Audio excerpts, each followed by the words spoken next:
자, 그러면 말씀 특전대 강의 또 나가보겠습니다. 오늘은 고린도전서 11장부터인데요.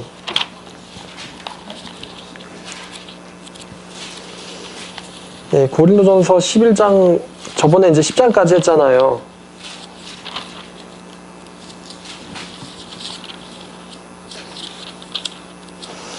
자, 또 여기 이제 고린도 교회의 문화에 대해서 얘기합니다.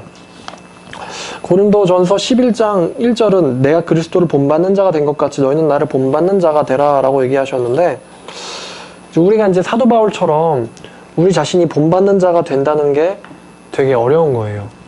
그런데 그렇게 말을 할 수 있을 정도로 정말 하나님 앞에서 깨끗하고 떳떳하게 살아야 되겠죠? 그렇게 변해야 되겠죠? 변해가야 되겠죠, 우리가? 네, 변해가야 돼요. 또 그렇게 추구해야 돼요.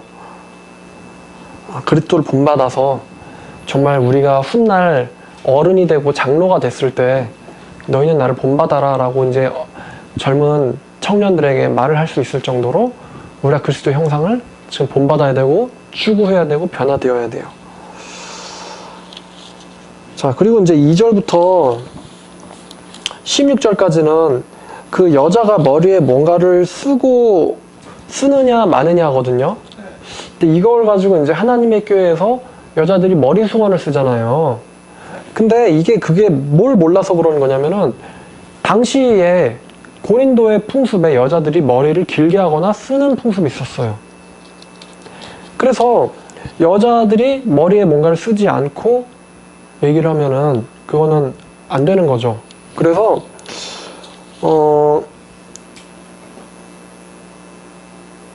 5절에 보니까 여자로서 머리에 쓴 것을 벗고 기도나 연을 하는 자는 그 머리를 욕되게 하는 것이라 라고 얘기했어요. 또 반대로 4절에는 남자가 머리에 무엇을 쓰거나 기도를 하면은 그 머리를 욕되게 하는 거라 라고 그랬어요. 그 7절에 보니까 남자는 하나님의 형상과 영광이니 그 머리를 마땅히 가리지 않거니와, 지금도 만약에 남자들이 머리 길게 가지고 얼굴 가리고 다니면은 좀 많이 이상하죠?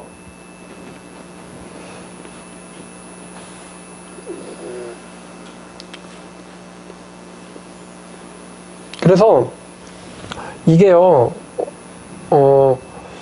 이렇게 얘기하더라고요. 남자와 여자가 차별을 두는 게 아니라 그 존재에 있어서는 동등한데 역할에 있어서는 서로 다르다라고 얘기하는 거예요. 존재에서는 동등한데 역할에서는 다르다. 남자와 여자가. 그걸 얘기를 하는 거지, 이게 뭐 여성 비하하는 얘기고 남성 우월 얘기하는 건 아니다라고 이제 얘기를 하는 거예요. 우리가 중요하게 이제 보고 싶은 거는 17절부터 우리가 보고 싶은데요.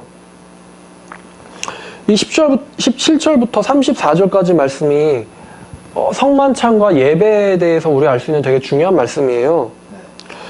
17절에 보니까 내가 명하는 이 일에 대하여 너희를 칭찬하지 아니하나니 이는 너희의 모임이 유익이 못되고 도리어 해로움이라. 자, 사도 바울이 칭찬하지 않는 이유는 이 모임이 해롭기 때문이죠. 근데 이 모임이 뭘 얘기하냐면은 성만찬에 모이는 얘기를 하는 건데, 먼저 너희가 교회에 모일 때 너희 중에 분쟁이 있다 함을 듣고 어느 정도 믿거니와 너희 중에 파당이 있어야 너희 중에 옳다 인정함을 받는 자들이 나타나게 되리라. 너희 중에 서로 분파가 있어야지 너희 중에서도 옳은 자들이 드러나게 될 것이다. 20절에 너희가 함께 모여서 주의 만찬을 먹을 수가 없으니 이는 먹을 때 각각 자기의 만찬을 먼저 갖다 먹음으로 어떤 사람은 시장하고 어떤 사람은 취함이라. 지금 어떤 상황이냐면 성만찬을 하는데 어떤 사람들은 먼저 먹고 마시고 와가지고 성만찬을 해야 되는데 배부르고 취해 있어요. 이 부자들이. 그리고 가난한 자들은 와서 먹을 게 없어가지고 무시를 당하는 거예요. 그러니까 22절에 너희가 먹고 마실 집이 없느냐. 너희가 먹고 마실 집이 없기 때문에 하나님의 교회에 와가지고 하나님의 교회에서 먹고 마시고 가난한 자, 빈궁한 자들을 업신여기고 부끄럽게 만드느냐. 지금 뭘 얘기하고 있어요? 지금 교회라는 게, 사도 바울은 교회를 예수 그리스도의 몸으로 비유하잖아요. 그럼 예수 그리스도의 몸이라고 하는 거는 이 뭐 머리가 손더러 너 쓸데없다고 얘기하고 손이 또 발더러 너는 쓸데없다라고 얘기할 수가 없어요. 그죠? 손끝이 다치거나 발끝이 다쳐도 온 지체가 고통을 받고 손 지체 중에 하나의 영광을 받으면 온 몸이 같이 기뻐한다. 이게 그리스도의 몸된 교회가 가져야 될 특징이거든요.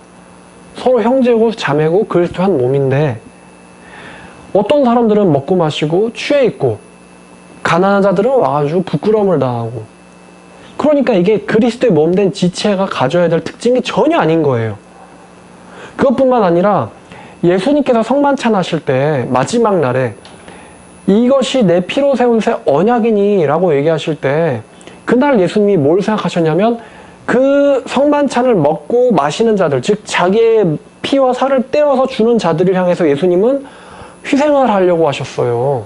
그러니까 성만찬의 기본 개념은 이 안에 예수님의 희생이 들어가 있어요. 맞아요, 틀려요? 맞잖아요. 예수님이 제자들을 향해서 희생하셨잖아요. 그 세족식 하실 때도 내가 너희를 이렇게 닦아주었은즉 너희도 서로 닦아주는 게 당연하다라고 씻겨주는 게 당연하다고 얘기하셨거든요. 예수님이 우리를 위해서 희생하셨은즉 너희도 서로 희생하는 게 당연하다. 예수님이 내가 너희를 씻겨주었은즉 너희도 서로 씻겨주는 게 당연하다. 내가 너희를 서로 사랑하였은즉 내가 너희를 사랑하였은즉 너희가 서로 사랑하는 게 당연하다. 이 성만찬의 기본 개념에는 예수님이 예수님의 제자들에게 무엇을 하셨는지가 들어있어요. 그렇게 보았을 때 지금 여기서 먹고 마셔가지고 배부르고 퍼져있는 사람들과 가난하기 때문에 빈곤한 사람들과는 완전 이건 예수님의 정신에 맞지 않는 거예요. 맞아요, 틀려요? 맞잖아요.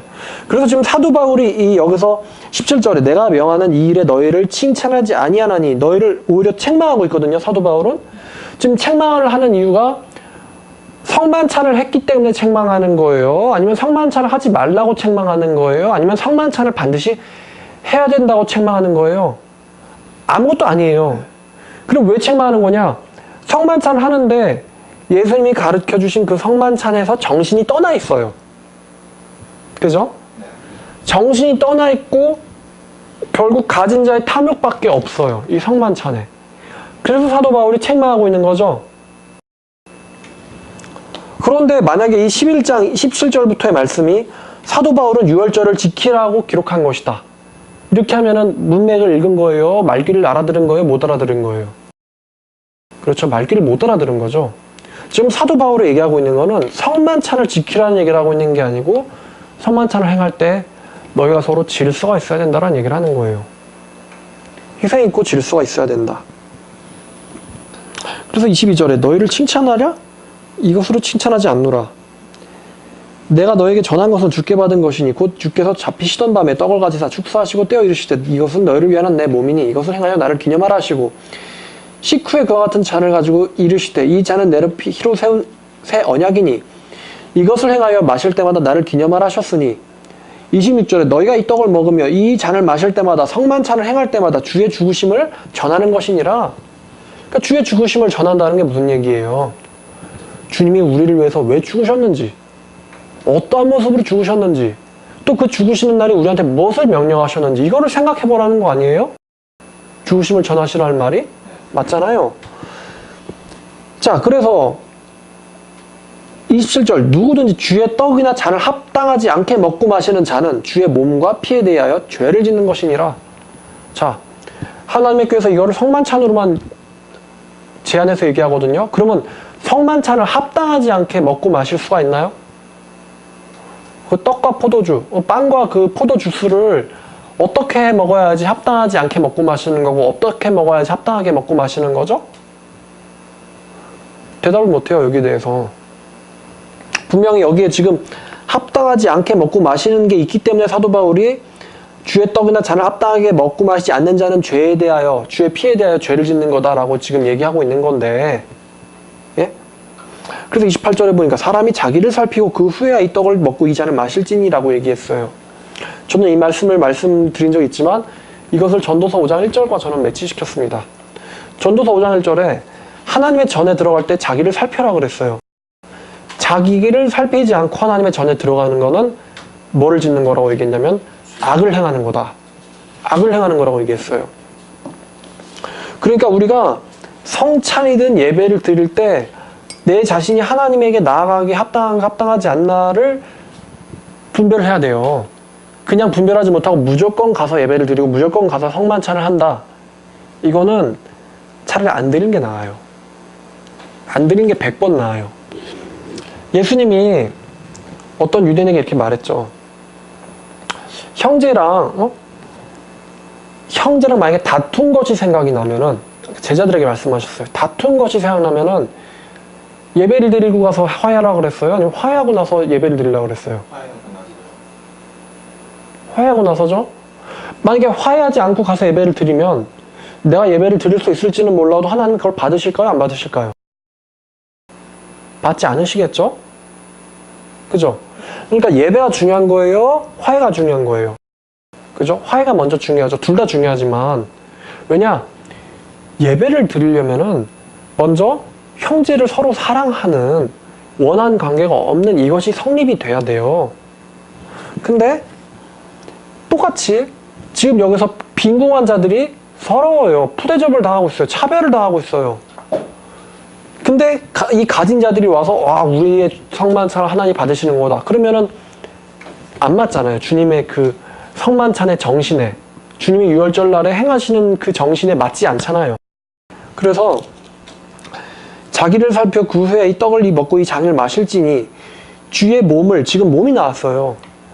각 지체가 영광을 받으면 몸이 영광을 받고, 또 각 지체가 고통을 받으면 다 함께 고통을 받는다. 우리는 서로 하나다. 연합되어 있는 상태다. 주의 몸이 뭔지를 분별하지 못하고 먹고 마시는 자는 자기의 저주를, 죄를 먹고 마시는 것이다. 그렇기 때문에 너희 중에 약한 자와 병든 자가 많고 잠자는 자도 적지 아니하니. 자, 잘못된 예배를 드리면요, 곧 우리의 생명으로 그 대가를 치르게 되어 있어요. 마치 아답과 아비후가 하나님께서 명하시지 않은 불을 드렸을 때 그 불이 삼켜서 아답과 아비를 죽였어요. 하나님이 제사를 받지 않으시고. 똑같은 거예요. 그러므로 너희 중에 약한 자와 병든 자가 많고 잠자는 자도 적지 아니하니 우리가 우리 자신을 살펴보았으면 판단을 받지 아니하려거니와 우리가 판단을 당하는 이유는 주님께 징계를 받는 것이니 이는 우리로 하여금 세상과 함께 정죄함을 받지 않게 하려 하심이라. 그러니까 주님께서 책망하실 때 돌이키라는 얘기죠. 안 돌이키다가 세상과 함께 정죄당하지 말고 돌이키라는 얘기예요. 자, 그래서 형제들아, 먹으러 모일 때 서로 기다려라. 말 누구든지 시장하거든 집에서 먹고 와라. 이는 너희의 모임이 바깥 사람들한테 판단받는 모임이 되지 않게 하려 함이라. 그 밖의 일들은 내가 갈 때에 바로 잡으리라. 이렇게 얘기한 것입니다. 자, 결론. 사도 바울이 성만찬을 하라고 이 글을 썼을까요? 아니면은 교회 각 몸된 지체들이 서로 화합하고 섬기고 하나를 이루라는 목적으로 이 글을 썼을까요? 교회 지체들이 서로 하나 되지 못한 것 때문에 이 글을 쓴 거예요. 성만찬을 지키라고 썼다. 그런 거는 문맥을 전혀 모르는 거라 할 수 있습니다. 자, 그래서 이제 바울은 12장에서 이제 신령한 것에 대하여, 이 신령한 것이라고 하는 것은 영적이라는 뜻이에요. 영적인 것. 영적인 일들에 대해서 난 너희가 모르기를 원치 않는다. 알지 못하기를 원치 아니한다. 너희가 알거니와 너희가 이방인으로 있을 때에는 말 못하는 우상에게로 끄는 그대로 끌려갔다. 그러니까 사도 바울의 복음을 전파하기 전에는 그 당시에 소아시아에 있었던 그 아테네에 있었던 그런 잡다한 우상들, 그리스 신화에 있는 그 우상들을 섬기고 지냈다 이거예요. 그런데 내가 너에게 알리노니 하나님의 영으로 말하는 자는 예수를 저주라 하지 아니하고 또 성령으로 아니하고는 예수를 주라 할 수 없다라고 얘기했어요. 그죠? 자, 하나님의 성령 받은 자는 예수를 저주받은 자라 하지 아니하며, 자, 그러면 유대인들이 예수님을 저주받았다 그러잖아요. 네. 저 사람 율법 어겨가지고 죽은 거다. 그 사람 성령 받은 사람이 안 받은 사람이에요? 못 받은 사람이죠? 성령을 받지 아니하고선 하나님의 영으로 말하는 사람은 예수를 저주라고 할 수 없고, 또 자, 이거는 이제 이다음부터 우리가 생각해 봐야 돼요. 성령님으로 아니하고는 예수를 주님이라 할 수 없다라 그랬어요. 자, 그러면은 거꾸로 예수님을 주님이라고 부르는 사람들은 죄다 성령 받았을까요? 자, 우리가 생각해야 되는 게 이 당시에 유대인들의 그 위협 가운데서 예수님을 주님이라고 인정하는 거는 사회적인 박탈을 얘기를 해요. 포함하고 있어요. 오늘날처럼 주님 해도 뭐 아무 일도 안 일어나는 이런 시대가 아니라는 거예요. 그래서 예수를 주시라 하는 사람들은 정말 예수님을 주님으로 믿고 따르며 살아가는 사람들을 얘기하는 거예요. 그러니까 성령으로 의하지 아니하고서는 예수님을 주님이라 할 수 없다. 삶을 봐야겠죠. 오늘날 봤을 때는. 말만 가지고 보는 게 아니라. 검증할 수 없잖아요. 말만 가지고 주님이라고 부르는 사람들은. 자, 그래서 은사는 여러 가지나 성령 하나님은 한 분이시고 직분은 여러 가지나 주는 같으며 사역은 여러 가지나 모든 것은 모든 사람 가운데서 이루시는 하나님이 같으시니 각 사람에게 성령을 나타내심은 유익하게 하려 하심이라. 뭐를요? 교회를 유익하게 하려 하심이라. 그러니까 성령을 받은 자마다 각각 다른 은사가 나가는 거예요.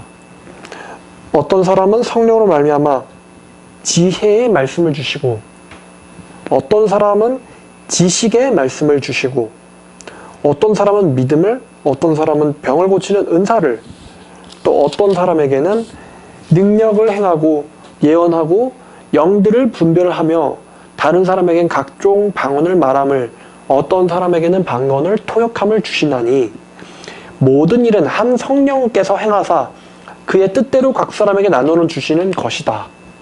자, 그러면 예를 들면 방언 안 하면 성령 못 받았다 이렇게 얘기하면 맞는 거예요? 틀린 거예요? 틀린 거죠? 왜요? 하나님께서 방언하는 영을 주시는 사람도 있고 또 통변하는 영을 따로 주시는 사람도 있기 때문에 어떤 사람에겐 방언의 영은 안 주셨지만 지혜의 말씀을 주셨을 수가 있고, 하나님께서 각 지체에 요긴하신 대로 필요하신 대로 주시는 거다. 그러므로 한 은사를 갖고 있는 사람이 다른 은사를 갖지 않았다고 해서 저 사람 성령 없네? 이렇게 얘기할 수 있어요, 없어요? 없다는 거잖아요. 그래서 이제 12절에 있는 거죠. 몸은 하나인데 많은 지체가 있고 몸에 지체가 있으나 한 몸인과 같이 그리스도도 그러하니라.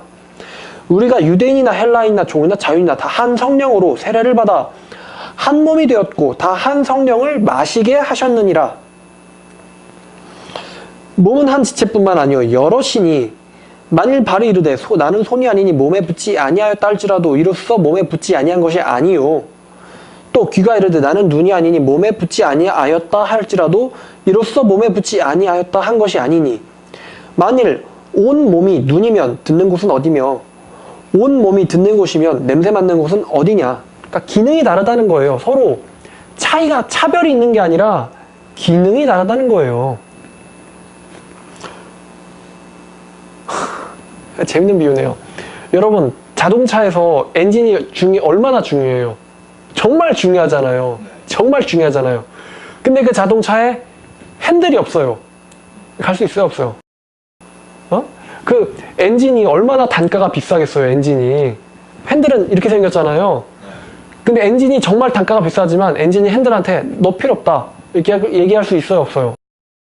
없잖아요. 똑같은 거예요. 와이퍼? 별로 필요 없는데? 근데 폭우가 내리는 날에 바퀴도 있고 핸들도 있고 엔진 다 있는데 와이퍼가 없다. 어떻게 돼요, 그러면? 사고 나요, 사고. 그죠? 사고 나가지고 엔진이 박살나는 거예요. 그러니까 온몸이 눈이면 듣는 곳은 어디며 온몸이 듣는 곳이면 냄새 맡는 곳은 어디냐. 그러나 이제 하나님께서 그 원하시는 대로, 누가 원하시는 대로, 그렇죠, 주님이 원하시는 대로 지체를 각각 몸에 두셨으니 만일 다 한 지체뿐이면 몸은 어디고 몸은 어디냐. 이제 지체는 많으나 몸은 하나라. 눈이 손더러 내가 너를 쓸데없다 하거나 또는 머리가 발더러 내가 너를 쓸데없다 하지 못하리라. 그뿐 아니라 더 약하게 보이는 몸의 지체가 도리어 더 요긴하고 몸에 덜 귀히 여기는 그것들을 더욱 귀한 것으로 입혀주며 우리 아름답지 못한 지체는 더욱 아름다운 것을 얻느니라. 그 발이 말이에요. 발이 냄새가 나잖아요. 그래서 발냄새 더럽다 그러잖아요. 근데 만약에 발이 냄새 난다고 발목부터 잘라버려요. 그럼 그 뭐예요? 그 사람 어떻게 되겠어요? 나 발 잘랐어. 왜? 냄새 나서. 왜? 이쪽 발도 냄새가 자르지. 그래서 발목 다 잘라가지고 그 사람은 발목부터 시작해요. 그럼 발목부터 시작하면 냄새는 안 나겠죠. 발냄새는 안 날 거 아니에요.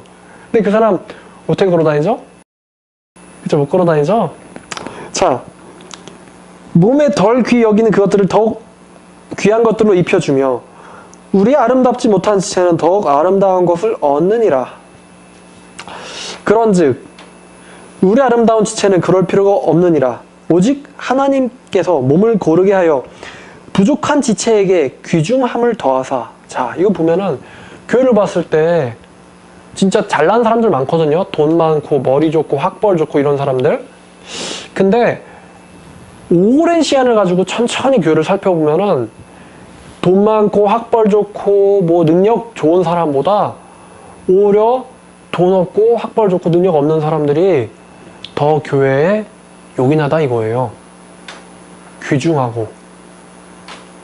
그 능력 좋은 사람들은 뭐를 의지하겠어요? 자기 능력 의지하죠. 못 가진 사람들은 하나님을 의지해요. 근데 하나님의 이 교회라는 거는 인간의 능력으로 경영되는 곳이 아니거든요. 누구의 능력으로 경영되는 곳입니까? 그렇죠. 주님의 능력으로 경영되는 곳이에요. 우리가 자주 착각하는 게 내가 내 능력으로 하나님 섬겨야지. 내가 돈 많이 벌어서 헌금 많이 해야지. 이렇게 생각하는 경향이 많아요. 그러면 그게 하나님이 마치 부족하신 분도 아니지만 내가 내 능력으로 하나님을 뭔가 섬기는 그런 좀 웃기거든요, 그게. 하나님이 글쎄 온 우주의 주인인데 그깟 그 70억 인구의 한 명, 그 개미 한 마리 같은 그 인간이 쓰는 그 능력을 가지고 그게 없으면 하나님이 일을 못 하신다. 못 하신다. 바울이 갑부였어요? 아니잖아요. 바울이 능력이 많긴 많았죠. 근데 그 사람이 자기 능력을 뭐라고 얘기했어요? 이거 배설물이다, 이거. 예수를 얻기 위해선 다 버려야 된다, 이거. 다 버려야 된다, 이거. 배설물이라고. 이거를 가진 이상은 내가 예수님만을 유익으로 섬기지 못한다. 그러므로 나에게 유익하다고 것은 무엇이든지 다 배설물을 여기고 또 그것들을 잃어버림은 오직 그리스도를 얻기 위함이요. 내가 그리스도 안에서 발견되고자 함이니 나의 의는 율법에서 나온 게 아니라 하나님의 의다. 믿음으로 말미암아 나온. 이렇게 얘기를 하는 거예요. 그래서 우리가 몸에 덜 귀히 여기는 그것들을 더욱 귀한 것들로 입혀주며 우리의 아름답지 못한 지체는 더욱 아름다운 것을 얻느니라. 그런즉 우리 아름다운 지체는 그럴 필요가 없느니라. 오직 하나님께서 몸을 고르게 하여 부족한 지체에게 귀중함을 더하사 몸 가운데서 분쟁이 없고 오직 지체가 서로 같이 돌보게 하셨느니라. 근데 지금 11절에 보니까 가진 자와 안 가진 자들이 서로 분쟁이 있었어요. 은연 중에 이 장벽이 있었다는 거예요. 신분의 장벽. 야고보도 얘기하잖아요. 좀 옷 잘 입은 사람들한테 당신 여기 의자에 앉고 좀 가난한 사람들은 너 저기 저 발등상에 앉든지 너 서 있든지 하라고 이렇게 얘기한다 그랬지요. 근데 그런 교회가 온전한 교회가 아니에요. 아니잖아요. 그러니까 사람은 눈으로 보이는 것으로 그 사람을 대접하는데 하나님 보셨을 때는 아니라는 거죠. 그러니까 우리도 주님의 시각을 가져야 돼요. 사람을 대할 때. 만일 한 지체가 고통을 받으면 모든 지체가 함께 고통을 받고 한 지체가 영광을 얻으면 모든 지체가 다 함께 즐거워하느니라. 그러니까 다른 성도의 영광도 내 영광처럼 여겨야 된다는 거죠. 너희는 그리스도의 몸이요 지체의 각 부분이라. 하나님께서 교회 중에 몇을 세우셨으니 첫째는 사도요, 둘째는 선지자요, 셋째는 교사요, 능력 행하는 자요, 그 다음은 병 고치는 은사와 서로 돕는 것과 다스리는 것과 각종 반을 말하는 것이라. 다 사도겠느냐? 다 선지자겠느냐? 다 교사겠느냐? 다 능력을 행하는 자이겠느냐? 다 병 고치는 은사를 가진 자이겠느냐? 다 방언을 말하는 자이겠느냐? 다 통역하는 자이겠느냐? 너희는 더 큰 은사를 사모하라. 내가 또한 가장 좋은 길을 너희에게 보여주리라. 자, 은사 중에 눈에 띄는 은사가 많죠. 방언하고 병 고치고 예언하고. 근데 다 예언자겠느냐? 사도 바울은 얘기해요. 그럼 누가 섬기고 누가 가르치고 또 누가 교회를 세워주고 누가 돌보니? 이런 말을 하는 거죠. 그러니까 눈에 띄는 은사를 받았다. 아니면 하나님께서 큰 은사를 주셨다고 해서 우쭐 하면 돼요? 안 돼요? 안 돼요. 안 되는 거잖아요. 누구 섬기라고 주신 거죠? 하나님 섬기라고. 그렇죠. 누구 섬기라고 주신 거냐면 하나님의 신부인 교회를 세우라고 주신 은사예요. 만약에 말씀 연사를 받고 있다면 그 말씀 연사를 가지고 자랑하거나 교만하게 하는 게 아니라 오히려 큰 은사를 가진 만큼 더 겸손해져 가지고 하나님이 주신 양들을 세울 수가 있어야 되겠죠? 모세가 은사 많이 가졌죠, 모세가. 네. 근데 또 이런 말 있어요. 모세는 가장 겸손하다, 가장 온유하다. 그죠? 왜요? 누구 세우라고 섬기는 은사니까. 주신 은사니까. 이스라엘 백성들 세우라고 주신 은사예요. 그러니까 모세가 자랑하지 않았어요. 자, 그래서 바울은 가장 큰 은사를 사모해라. 내가 너에게 제일 좋은 길을 보여주겠다 하고는 말씀을 마칩니다. 자, 저도 여기서 오늘 말씀 마치고자 합니다. 우리 모두가 하나님께 은사를 받으며 또 그것으로 서로 교회를, 특히 이제 지역에 있는 교회뿐만 아니라 좀 큰 시각을 가지고 전 세계를 품으시는 하나님의 그 마음을 가졌으면 좋겠어요. 기도하겠습니다. 하나님 감사합니다. 오늘 우리가 하나님의 그 몸에 대해서 배웠는데 우리가 각 몸의 지체이며 또 각 몸의 지체를 서로 세우고 섬김을 받게 하기 위하여 주님께서 우리에게 은사를 주시고 능력 주시고 또 우리를 이렇게 훈련시켜 주시고 우리에게 모든 기회를 허락하여 주시는 것 감사드립니다. 주님, 우리가 지금 학생이고 다 열심히 공부하는 가운데 있는데 이것들로 하여금 우리가 우리 자신에게 영광을 돌리지 않고 하나님의 나라를 세우고 교회를 세우고 하나님께 영광 돌리는 칭찬받는 종 되도록 주여 우리를 겸손함으로 붙잡아 주시옵소서. 감사드리며 예수님의 이름으로 기도드렸습니다. 아멘. 아멘.